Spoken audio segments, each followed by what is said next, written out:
हे good morning. सो आज से हम स्टार्ट कर रहे हैं ब्रांड न्यू लेक्चर हमारा पॉलिटी पे।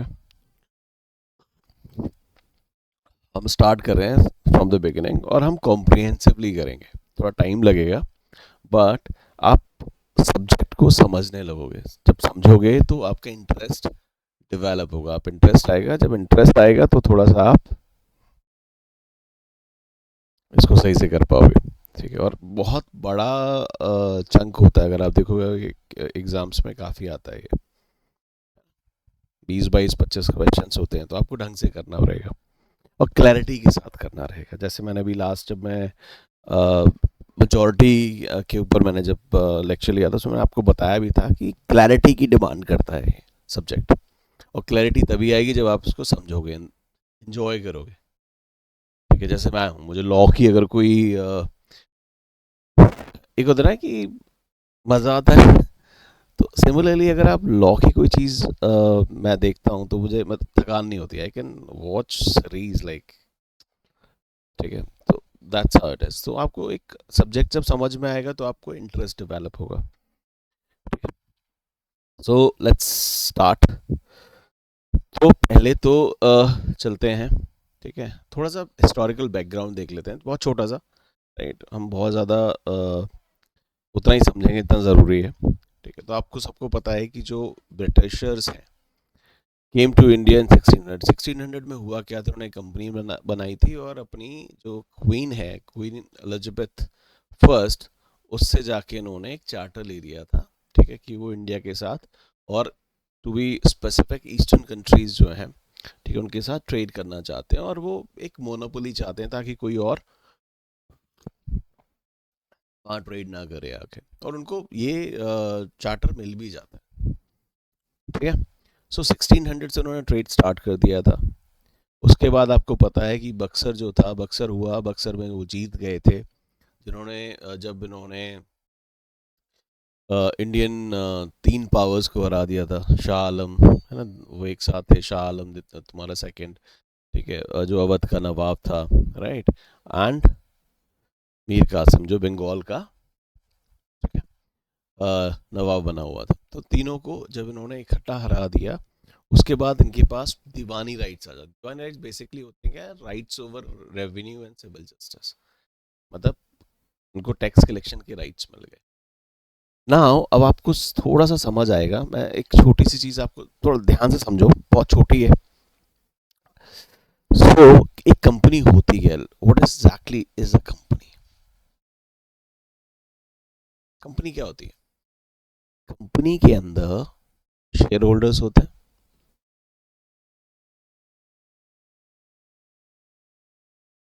शेयर होल्डर्स होते हैं। शेयर होल्डर्स कैसे होते हैं? जैसे आम आदमी भी हो सकते हैं, हमारे जैसे, तुम्हारे जैसे, है ना? और कुछ मेजोरिटी शेयर होल्डर्स भी होते हैं। जैसे फॉर एग्जांपल अगर आप टाटा की बात कर रहे हो, टाटा में क्या होगा, जो रतन टाटा जी हैं, रतन टाटा के पास कुछ मेजोरिटी में शेयर होल्डिंग होगी। फॉर एग्जांपल लेट्स सपोज, मैं एक एग्जांपल दे रहा हूँ, हो सकता है उनके पास कुछ 50 55% हो, राइट, और हम दो एक दो 10 शेयर खरीद लें और अलग अलग पार्टनर हो सकते हैं, राइट। तो ये जो शेयर होल्डर्स बेसिकली थे, ये वाले जो शेयर होल्डर्स थे, I am talking about east India company. तो जो ये share holders east India company के अंदर थे, आपको पता है कि ब्रिटेन में उस टाइम पे भी डेमोक्रेसी थी। ठीक है। तो जो सरकार में बैठे हुए लोग थे, जो लीड लोग थे, उनकी भी शेयर होल्डिंग थी। समझ आया? ठीक है। तो कह सकते हो कि जो अमीर लोग थे, जो एलीट लोग थे, जो मिनिस्टर्स भी थे, राइट, जो अच्छा खासा दबदबा रखते थे ब्रिटेन की पॉलिटिक्स में, के यहाँ पे इस कंपनी शेयर थे, that it was a company like that. ठीक है। जब इसको चार्टर दिया गया, आप एक चीज समझो। ठीक है। चार्टर जब इसको मिला, इसने क्या किया, इंडिया के क्या किया इसने? वॉर किए। इसने क्या किया? ब्रिटिश की ट्रेड तो किया ही है, जिसके लिए आई थी बेसिकली। तो अगर आप ये देखो कि एक कोई कंपनी आती है, वॉर भी लड़ जाती है आपके यहाँ, रिटीज भी कर लेती है आपके, एक नॉर्मल कंपनी तो कर नहीं सकती। तो मैंने बहुत ही आई थिंक लास्ट लेक्चर में मैंने बोला भी था कि अगर हम ये बोलें कि ये एक बहरूपिया जो कंपनी थी, बहरूपी थी, बहरूपिया थी, कैसे? ये ट्रेडर्स थे नहीं, ट्रेडर्स बन के आए थे।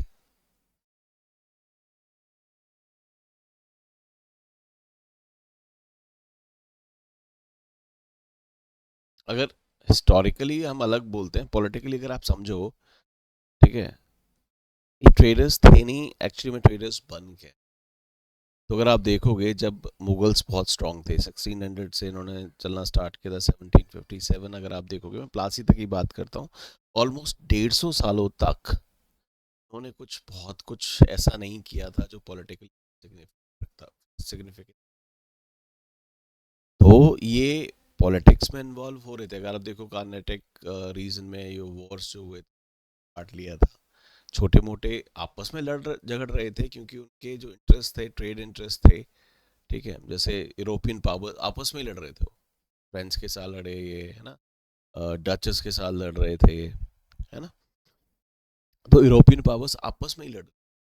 बट अगर आप इंडियन पॉलिटिक्स में देखो, कार्नेटिक वॉर भी अगर आप देखो, फ्रांस और जो ब्रिटेन था, इनके आपस का ही झगड़ा दिख रहा था। It was like Indian powers उसमें इन्वॉल्व हो गई, और वहां से उन एक्चुअली कार्नेटिक वॉर से इनको थोड़ा भी मिला कि हाँ जी, हम तो कर सकते पॉइंट। सो नाउ जो कंपनी थी, ईस्ट इंडिया कंपनी जो थी, राइट, इतनी स्ट्रांग कैसे हो गई है? कैसे इतनी स्ट्रांग हो गई कि इसने पूरी इंडिया पे कब? आपको समझने की ज़रूरत है कि उस टाइम पे इंडिया में सिचुएशन कैसे। फॉर एग्जांपल 1600 जब कंपनी स्टार्ट होती है, और जब ये इंडिया आते आते हैं, तब तक आ जाते हैं Jahangir, and he was one of the strongest king of Mughals. Mughal empire में एक बहुत ही स्ट्रॉन्ग किंग हुआ करता था जहां। उस टाइम पे इनकी दाल नहीं गलने वाली थी, इनको पता है। और आपको पता है कि लेटर मुगल्स आने तक जितने भी मुगल्स आए हैं, जहांगीर, शाहजहां, औरंगजेब, है ना, ये काफ़ी स्ट्रॉन्ग थे। तो इनकी हिम्मत नहीं पड़ी कभी भी ब्रिटिशर्स की कि बट हुआ क्या, आप देखोगे 1739 क्या हुआ था यहाँ पे? नादिर शाह, इसने अटैक किया, आपको पता है। ऑलमोस्ट 59 या 51 डेज वो इंडिया में था, मतलब दिल्ली में उसने कत्लेआम मचा दिया, ठीक है, मयूर जो सिंहासन सिंहासन था उसको ले गया, है ना, अरबों करोड़ों प्रॉपर्टी ले गया। एंड इट इज सेड कि कई सालों तक ईरान में उसने टैक्स नहीं ना लूट के, यहाँ रुका नहीं, चला गया वो, ठीक है। बट नादिर शाह के अटैक ने ये एक्सपोज कर दिया कि मुगल्स जो है ना, वो मुगल्स नहीं है, ठीक है। और ये कॉन्फिडेंस भी दिया जो पावर्स थे इंडिया में उस टाइम पे, like east India, like one of them, कि हाँ, हम कर सकते हैं रूल। उसके बाद आपको पता ही है 1757 में प्लासी हुआ।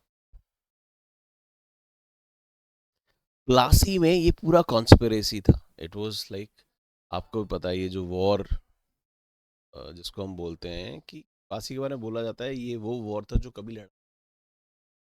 सो बेसिकली अगर आप देखोगे कि अराउंड 20,000 जो सोल्जर्स थे बंगाल के, सिराजुद्दौला के, उसके अगेंस्ट ईस्ट इंडिया कंपनी की 3,000 सोल्जर्स की जो आर्मी थी, उसने इनको हरा दिया था।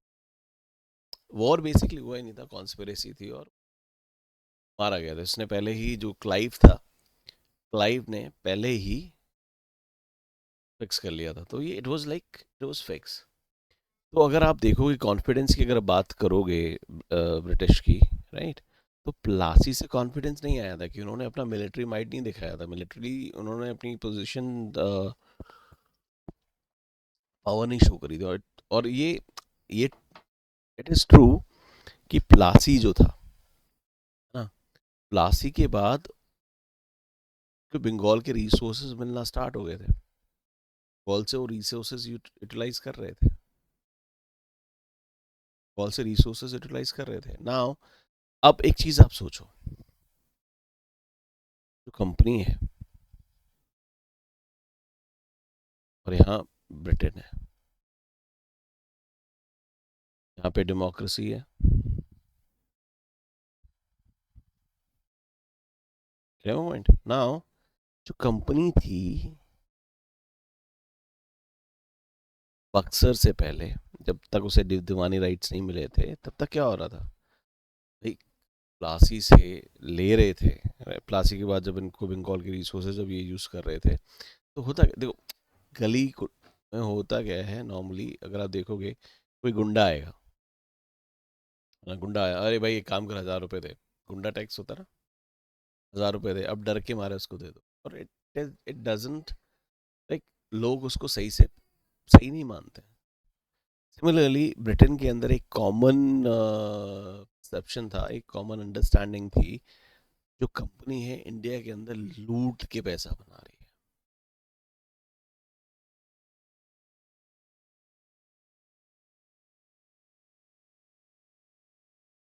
बट जब आपका बक्सर हुआ और इनको दीवानी राइट्स मिले, दीवानी राइट्स मिलने से क्या हो गया, now they got legitimacy, legitimate मिल गई कि हाँ आप टैक्स कलेक्ट कर, है ना, क्योंकि वहाँ क्या था, ये जैसे मैंने बताया, इस कंपनी में शेयर होल्डर्स कौन थे, वहाँ के एलीट लोग थे।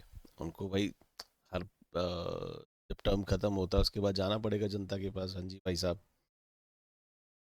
वोट दीजिए हमें, है ना, वोट कैसे, अब तो लेजिटिमेसी आ गई ना, तो उनको बक्सर के बाद लेजिटिमेसी मिल गई, है ना।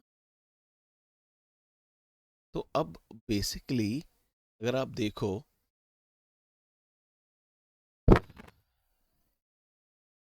1757 लासी, यहाँ से रिसोर्सेस मिले, 1764 बक्सर, यहाँ से उनको पानी राइट्स मिल गई। इन द मीन टाइम अगर आप देखोगे, आपको थोड़ा सा याद रहेगा, पानीपत भी हुआ था, और पानीपत के अंदर एक ऐसी पावर जो हो सकता था कि इंडिया को कंट्रोल कर पाए, मराठास।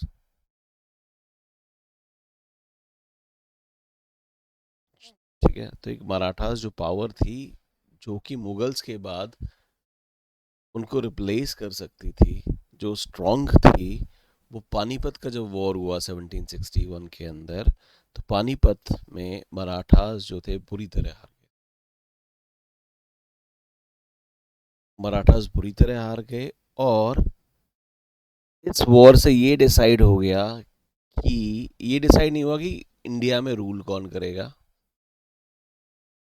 इंडिया का रूलर कौन होगा, बट ये डिसाइड हो गया कि इंडिया में रूल करेगा कौन, नहीं कौन करेगा, कौन नहीं करेगा, राइट।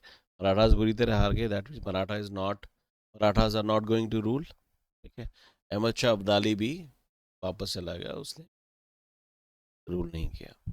तो वहाँ से एक वैक्यूम क्रिएट होता है, पॉलिटिकल वैक्यूम क्रिएट होता है, और पॉलिटिकली जो वैक्यूम क्रिएट हुआ उसको अंग्रेजों ने भरा।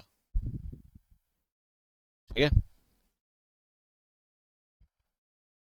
अब जो ब्रिटिश रूल है इंडिया के अंदर, जो ब्रिटिश रूल है इंडिया के अंदर, उसको हम दो पार्ट्स में डिवाइड करते हैं। ठीक है, दो पार्ट्स में डिवाइड करते हैं, पहला कंपनी का रूल और दूसरा क्राउन का रूल। ठीक है, अब मैं आपको समझाऊंगा, इसमें हम आगे धीरे धीरे करके चलेंगे कि why it is called company rule, why it is called crown rule. British का रूल था, बट कंपनी रूल जब था तो क्या हो रहा था, ब्रिटिश जो था, ब्रिटिशर्स जो थे, वो कंपनी के वाया रूल कर रहे थे, company and then India. But crown rule में क्या हुआ, पार्लियामेंट सीधा ही या क्राउन सीधा ही इंडिया पे रूल कर, तो जब तक कंपनी एग्जिस्ट कर रही थी, राइट, सो जहाँ पे रेगुलेटिंग एक्ट पहला आता है, रेगुलेटिंग एक्ट से लेकर के, और जहाँ लास्ट आता है ना चार्टर एक्ट, जहाँ तक कंपनी थी तो वहाँ तक इनका कंपनी का रूल था, और उसके बाद क्राउन का रूल स्टार्ट हो, ठीक है। सो कंपनी रूल जब तक था, है, क्या क्या किस तरह से उन्होंने इंडिया को कंट्रोल किया, कौन कौन सी एक्ट्स आई थी, ठीक है, कौन कौन सी एक्ट्स जो थी, और उनका क्या मतलब डिटेल्स थी, क्या इन्फ्लुएंसेस थे, हम उसको पढ़ेंगे। सबसे पहले करते हैं, जो पहला उनका एक्ट था, उनका कंपनी रूल में पहला एक्ट था, that is regulating act. Why it is called regulating act, कि ये पहला स्टेप था जहाँ पे ब्रिटिश गवर्नमेंट जो थी उसने कंपनी को रेगुलेट करने की कोशिश की थी। नाउ दैट रेगुलेट करने की कोशिश क्यों की थी, अभी तक क्यों नहीं की थी, तो आप देखोगे दीवानी राइट्स मिले, कंपनी को दीवानी राइट्स मिल गए, ठीक है। अब हो क्या रहा था, कंपनी के अंदर बहुत सारा करप्शन, तो इन दीवानी राइट्स मिलने के बाद भी कंपनी जो थी वो प्रॉफिट में नहीं जा रही थी, ठीक है, बट उसके जो नेटिव मतलब उसके जो वर्कर्स थे वो अमीर हो रहे। इसके हुआ क्या आगे, कंपनी जब सही नहीं चल पा रही थी तो इन्होंने क्या किया, they applied for 1 million pound, loan के लिए अप्लाई किया, ठीक है। अब प्रॉब्लम तो होगी, है ना, 1 मिलियन पाउंड अप्लाई किया कि मुझे हमें बचा लो, मतलब ब्रिटिश पार्लियामेंट बोला हमें बचा लो, हम सही नहीं चल रहे हैं,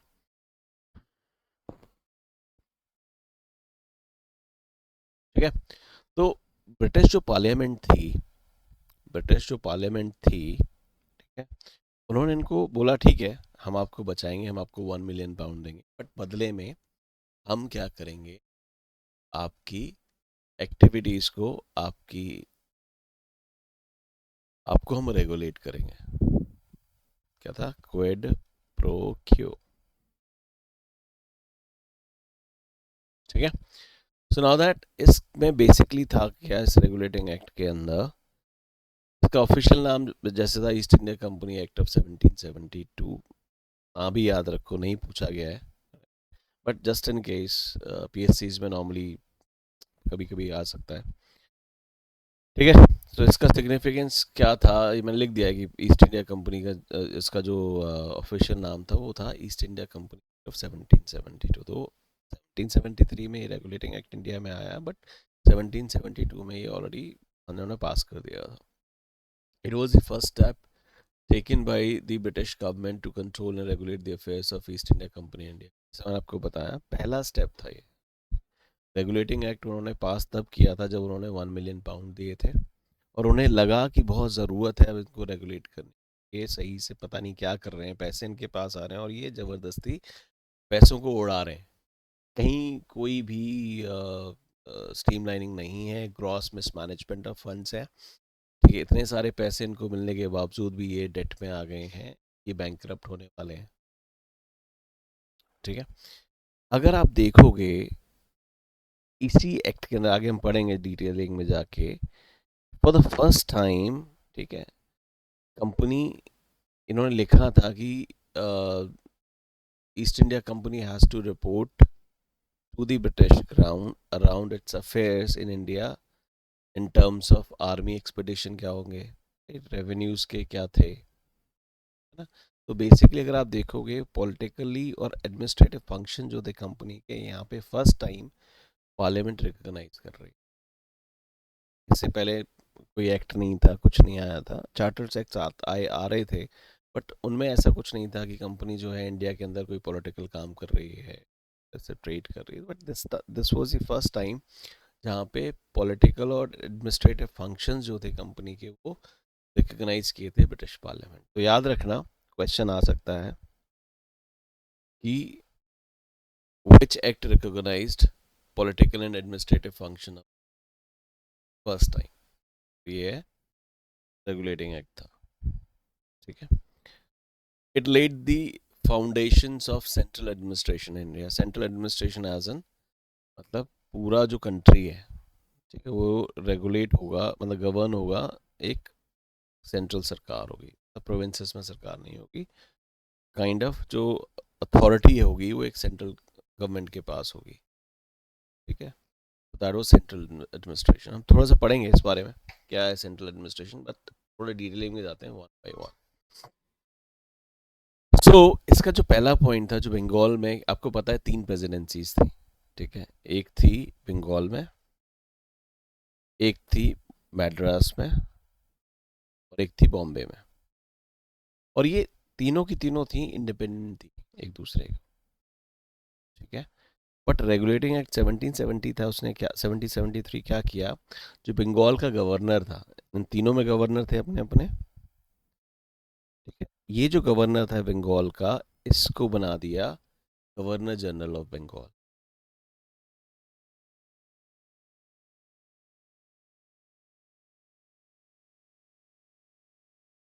और जो बॉम्बे और ये मद्रास का जो गवर्नर था, उसको बोला कि आप इसके सबॉर्डिनेट हो, आप इसके अंडर काम करोगे.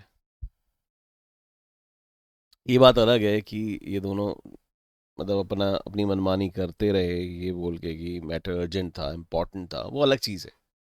बट 1773 के रेगुलेटिंग एक्ट में ये था कि मद्रास और Bombay would be subordinate to governor general of Bengal, ठीक है, मतलब इसको रिपोर्ट करेंगे, अधीन रहेंगे, ठीक है. सो गवर्नर जनरल ऑफ बंगाल बना दिया गया. बंगाल का गवर्नर था, उसकी डेजिग्नेशन चेंज कर दी, गवर्नर जनरल ऑफ बंगाल बना दिया. और बनाने के बाद उसको ये बोला कि भाई साहब, ये जो जनरल होंगे, जनरल बोल रहा हूँ, जो गवर्नर्स होंगे बॉम्बे एंड मद्रास के, जो प्रेसिडेंसीज थी, ठीक है, वो सबॉर्डिनेट होंगे गवर्नर जनरल ऑफ बंगाल के. पहले जैसे मैंने आपको बताया इंडिपेंडेंट होते थे, उनका कोई आपस में कुछ ऐसा डिपेंडेंसी नहीं थी, दे वर इंडिपेंडेंट ऑफ ईच अदर. और जो पहला गवर्नर जनरल था, उसका नाम था वॉरेन हेस्टिंग्स. ये वही वॉरेन हेस्टिंग्स हैं जो रेजिडेंट भी रहे हैं बंगाल के अंदर. एक रेजिडेंट बिठाया था ना क्लाइव ने, वॉरेन हेस्टिंग्स ही था वो. एंड वॉरेन हेस्टिंग्स इंटरेस्टिंगली जो एक ब्लैक ब्लैक होल ट्रेजेडी बोलते हैं ना, वहाँ पे भी जो सिराजुद्दौला ने लोग बंद कर दिया, ऐसा बोला जाता है. तो ये जो वॉरेन हेस्टिंग्स था, ही was one of the survivors, ठीक है. ठीक है, तो मैंने यहाँ देखो बनाया, ये बंगाल, ये बॉम्बे का गवर्नर है, मद्रास का गवर्नर है, सल्यूट कर रहा है. वॉरेन है, ही इज वॉरेन हेस्टिंग्स. तो वॉरेन हेस्टिंग्स को बॉम्बे और मद्रास का गवर्नर जो है ना, वो सल्यूट कर रहा है. So he became the governor general of Bengal, ठीक है. एंड बॉम्बे और मद्रास जो थे, सबॉर्डिनेट कर दिए गए थे गवर्नर जनरल ऑफ बंगाल के. That was one point. समझ आ गया होगा, बहुत ज़्यादा इसमें ऐसा कुछ है नहीं.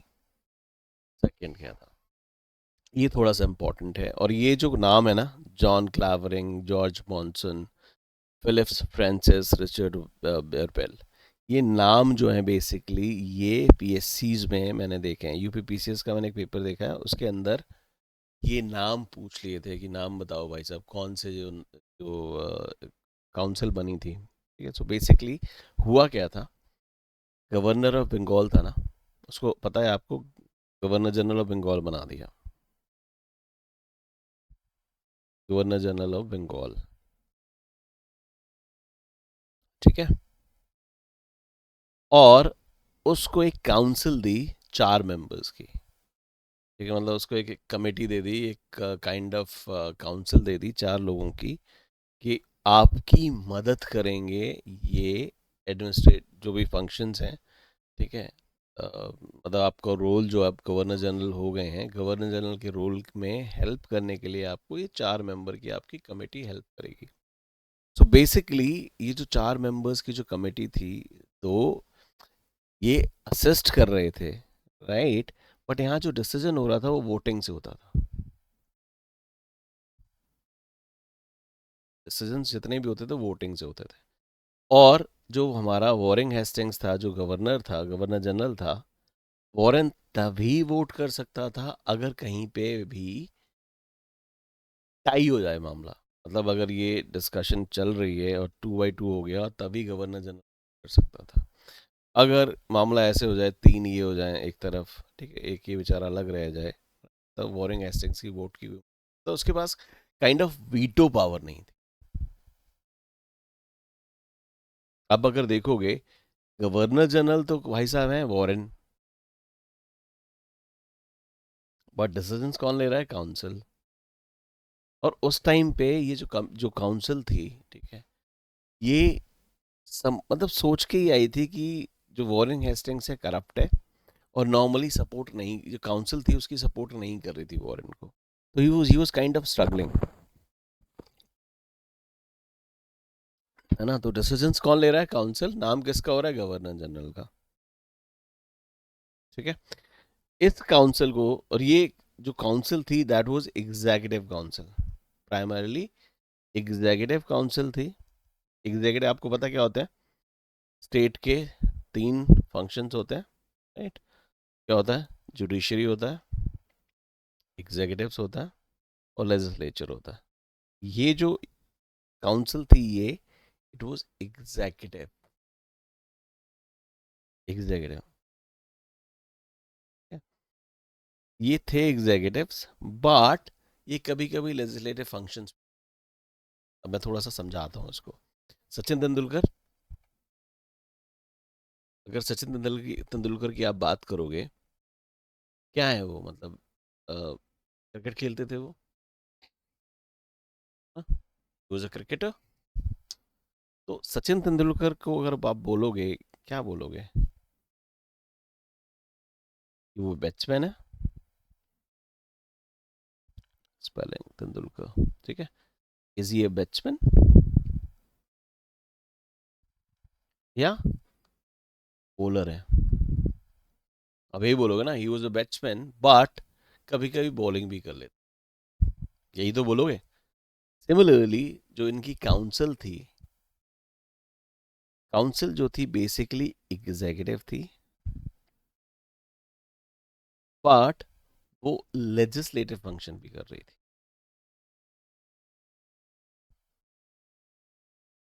मतलब यहां अगर देखा जाए तो एग्जीक्यूटिव स्ट्रांग था,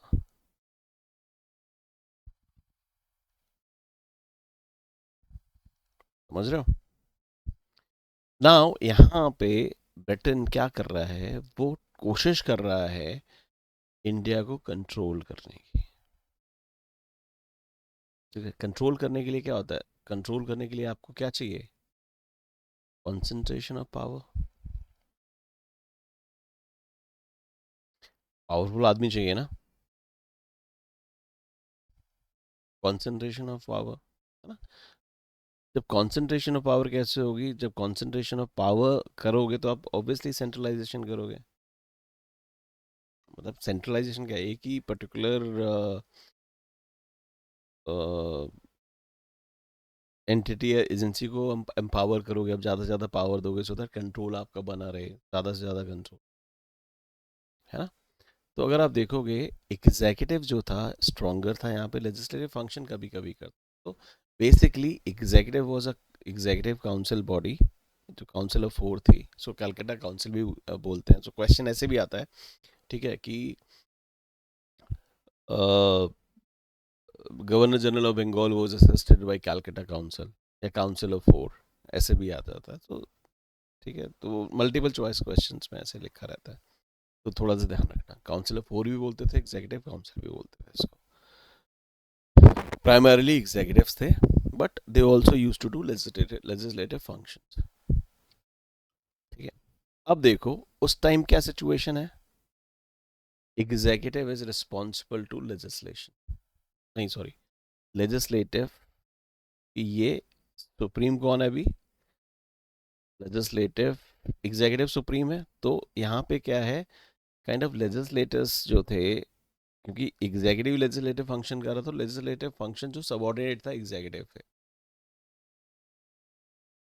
ठीक है, या आप ये बोल सकते हो इस टाइम पे क्या था, एग्जीक्यूटिव सुप्रीमेसी है।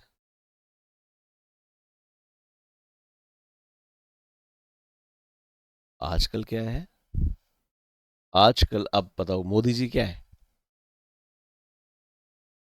Is an executive. But executive तो तब बने हैं जब बाकी लेजिस्लेटर्स ने उनको सपोर्ट किया है। तो बेसिकली प्राइमरीली क्या है, he is a legislator who is also doing executive function. तो अभी क्या है, लेजिस्लेटिव सुप्रीमेसी चल रही है।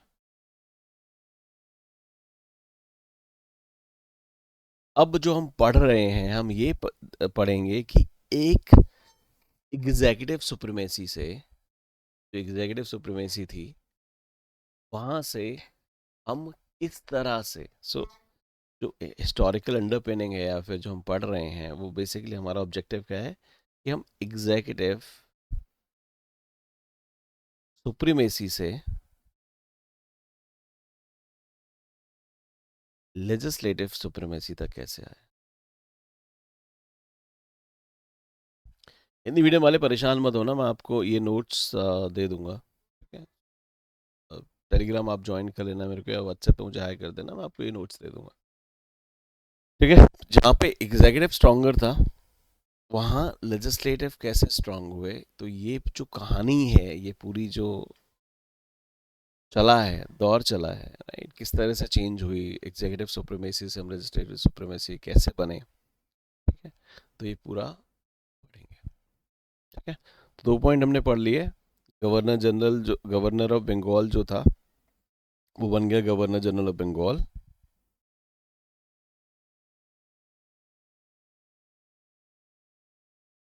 एक एग्जीक्यूटिव काउंसिल दी गई उसको 4 मेंबर्स की, वो मैंने बता दिया।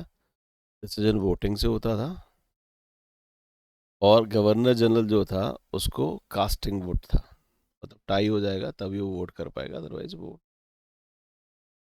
ठीक है, वीटो उसके पास था नहीं।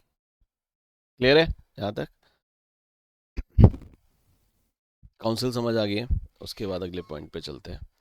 इसी एक्ट के थ्रू क्या हुआ था, सुप्रीम कोर्ट कैलकटा, ठीक है, इसी एक्ट के थ्रू सुप्रीम कोर्ट एस्टेब्लिश की गई थी कैलकटा के अंदर। ठीक है, और उसके चीफ जस्टिस थे सर एलिजा एम्पे। वहाँ पे एक तो चीफ जस्टिस था,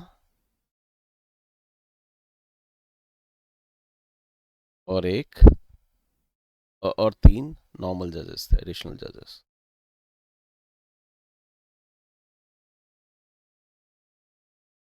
ठीक है, नाउ अब प्रैक्टिस में क्या होगा, अब देखो एग्जीक्यूटिव सुप्रीमेसी है, एग्जीक्यूटिव सुप्रीमेसी है, कुछ एग्जीक्यूटिव्स कर रहे हैं। अब जब कोर्ट एस्टैब्लिश होगा ना, तो कोर्ट क्या करेगा, आप जब भी आप कुछ गलत करोगे, कोर्ट क्या होता है, ब्लैक एंड वाइट लॉ देखता है वो। जब कुछ गलत करेगा एग्जीक्यूटिव, है ना, तो कोर्ट तो बीच में आएगा ही। तो ऐसे बहुत सारे एक्शंस थे, ऐसे बहुत सारे डिसीजंस थे जहाँ पे इनका क्लैश हो रहा था। जो एग्जीक्यूटिव काउंसिल है उसका क्लैश हो रहा था, और सुप्रीम कोर्ट का क्लैश हो रहा था। ये क्योंकि इन दोनों की पावर्स ही डिसाइडेड नहीं थी इतना, कि कौन कितना कौन क्या करेगा, कौन सुप्रीम होगा कौन नहीं सुप्रीम होगा। तो वहाँ पे क्या हो गया, उनमें लड़ाई आपस में हो रही थी, ओवरलैपिंग जो रिजेक्शन था दोनों का। हाँ, ठीक है, तो कोशिश की गई थी चेक्स एंड बैलेंसेस की, चेक्स एंड बैलेंसेस की, तो separation of powers they tried doing it, right. तो वहाँ पे इनकी लॉगरहेड्स में थे ये दोनों, supreme court and executive council. तो हमें इतना याद रखना है, सुप्रीम कोर्ट एस्टैब्लिश हुई थी 1774 में अंडर आर्टिकल रेगुलेटिंग एक्ट के थ्रू। 1773 का जो रेगुलेटिंग एक्ट था उसके थ्रू 1774 के अंदर सुप्रीम कोर्ट जो था, फोर्ट विलियम्स के अंदर इन्होंने सुप्रीम कोर्ट एस्टैब्लिश की थी। और इसके जो जज थे, first chief justice was sir Elijah Impey, और 3 एडिशनल जजेस इसको पे मिले थे, सुप्रीम कोर्ट एस्टैब्लिश होगी। हम लोग आगे वाले पढ़ेंगे, क्योंकि ये वन ऑफ द ड्रॉबैक है रेगुलेटिंग एक्ट का, जो बाद में इन्होंने कोशिश करी है उसको रेक्टिफाई करने। तो मैंने ये सिर्फ इसलिए बता दिया ताकि आपको थोड़ा सा आइडिया रहे। कूल है, आगे चलते हैं।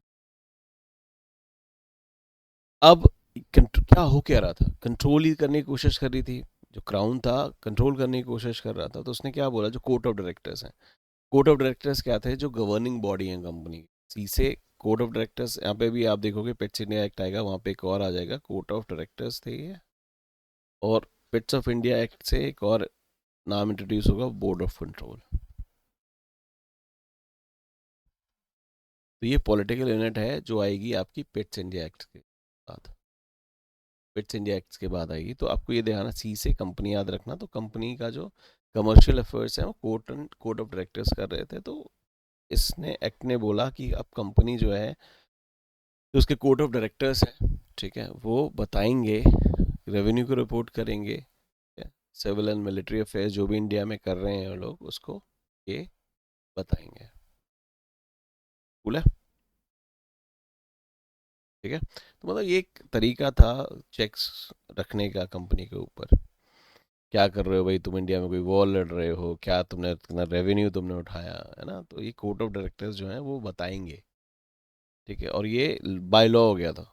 तो ये it strengthen the court control of the British government over the company by requiring the court of directors, governing body of the company, to report on its revenue, civil and military affairs in India। भाई साहब ऐसा नहीं है चाहे कुछ भी तुम कर रहे होगे बाबूलाल, जो कुछ भी करोगे बताओगे। तो बेसिकली कंट्रोल करने की कोशिश हो रही है। Clear.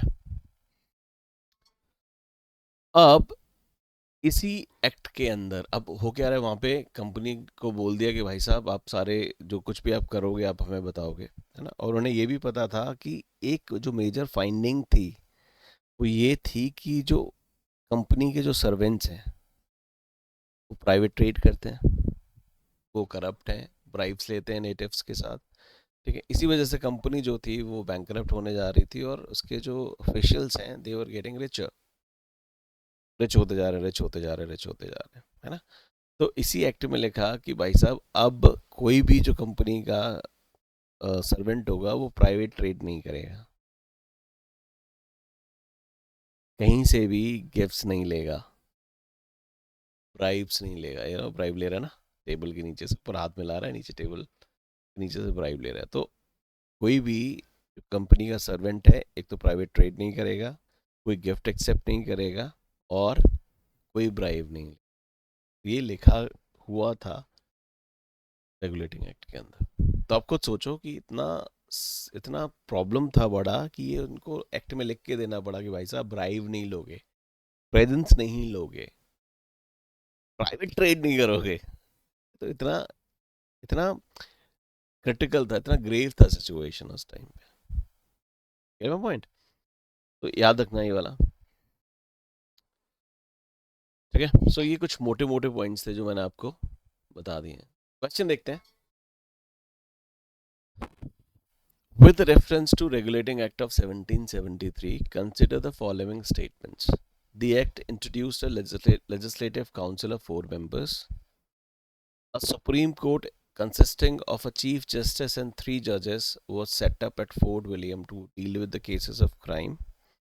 The Supreme Court at that time was also vested with the power to veto laws enacted by the Bengal government. Act prohibited private trade of company servants. क्या आंसर होगा?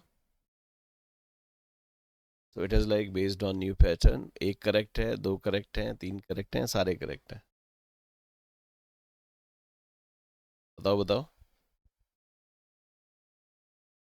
क्या कह रहे हो, सारे करेक्ट हैं? माय गुडनेस,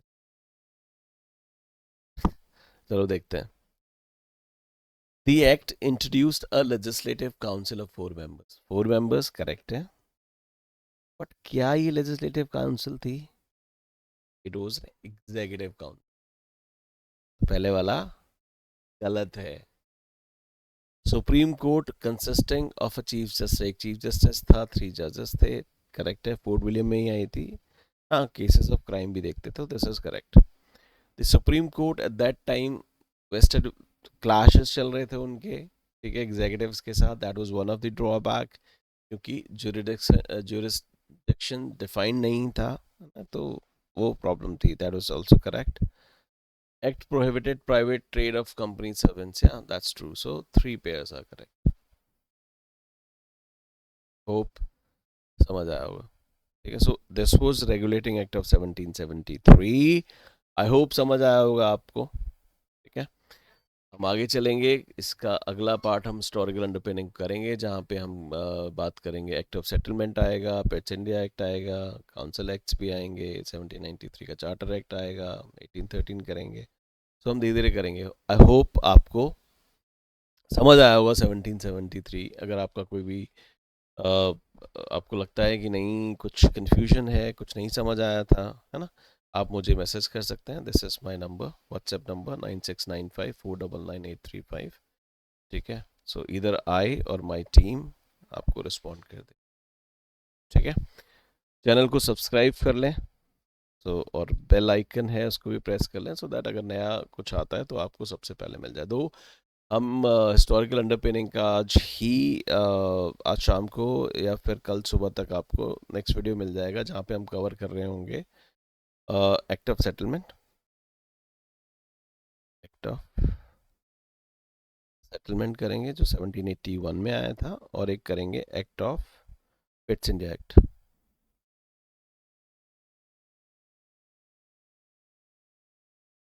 ठीक है. जो 1784 में आया था. क्यों आए थे? ठीक है. 1773 भी एग्जैक्टली एक तो लोन वाला सीन था कि लोन लिया था उन्होंने.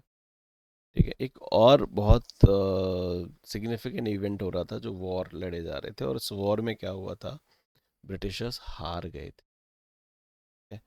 तो वो हार वाला जो था ना, उसका भी एक रिफ्लेक्स था कि जो पार्लियामेंट थी उसने इनको रेगुलेट करने के लिए सोचा. ठीक है. So will meet again. Thank you so much for watching. I hope समझ आया होगा आपको. ठीक है.